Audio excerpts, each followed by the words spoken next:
Shannon from Raven and the Wolf Spiritual Services.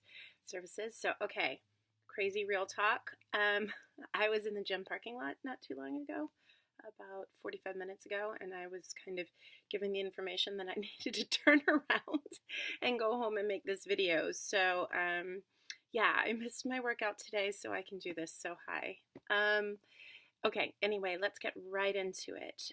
A lot of people lately have been talking to me about how they felt like they were a victim, right? So, how everything in their life has been done to them, how everybody's kind of working against them, how they don't have the ability or the capacity to shift things in the direction that makes sense for them.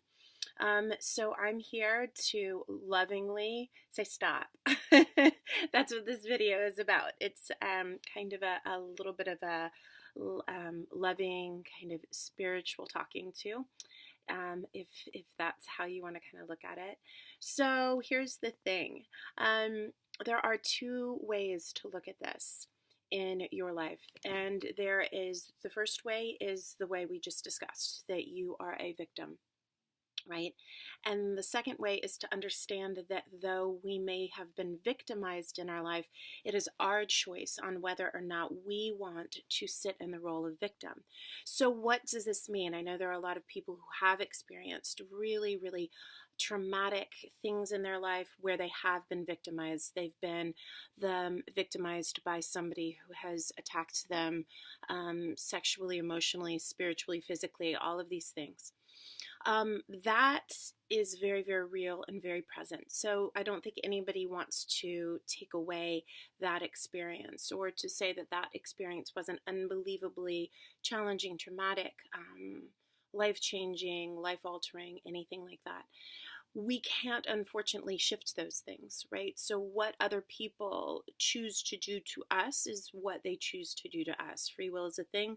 So that's why we can't shift and stop these things. However, what we do have control over is how we decide to view what people have done to us, what people do to us, what people say to us.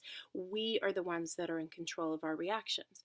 So I work with a lot of people who have been through something really traumatic like a rape, or some sort of physical abuse by parents or somebody else.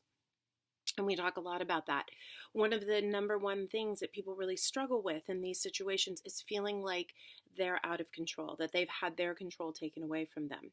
When you look at it like this, in the way that we're talking about, the fact that you make the choice on whether or not you want to be a victim, not victimized, but a victim, gives you the control back. It says that, okay, though this person might have pushed their will on you, it's your choice on how you are going to let that define you. So a lot of this work, a lot of spiritual work, is all about shifting a paradigm. It's not about kind of letting people control us. It's about learning how to take control of ourselves.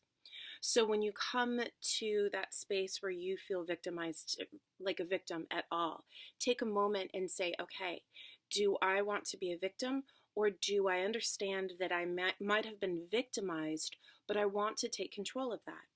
And this is a really, really powerful way to start shifting what's happened in your world, what will happen in your world, and how you view the things that are given to you. Are you going to take these experiences and use them for something that can potentially help the world, definitely shift you and change you and help heal you? Or are you going to sit in that seat of feeling powerless and like a victim? So, though this is challenging to hear, and I don't relish saying it, we often look at people who've experienced things that are unbelievably traumatic, such as a rape, or even drug use, right? Radical drug use, being a heroin addict. If you notice somebody who speaks about being a heroin addict and kicking heroin, not a single one of them is somebody who hasn't experienced it that and then healed it themselves. So everything that we're experiencing, we can actually take, right? We can take and shift that paradigm where instead of feeling powerless, we can feel powerful. We've experienced this thing. How are we going to take it and shift it and make it define us, not in a negative way, but in a really positive way.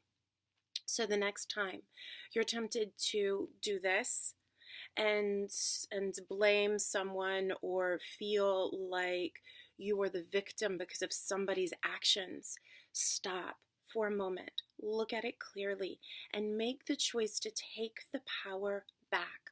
You may not be ready initially to say, okay, this was great, this happened for a reason, right? None of those things.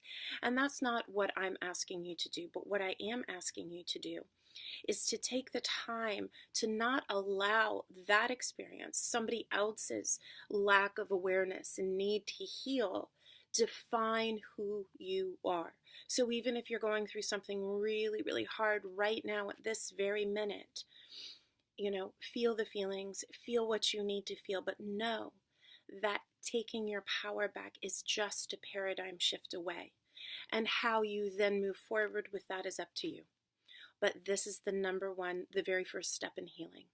So I encourage you to think about that. And I'm sending you all love and appreciation. And I will get back to my workout hopefully tomorrow. Okay, so take care. Thank you for tuning in, and we will speak soon.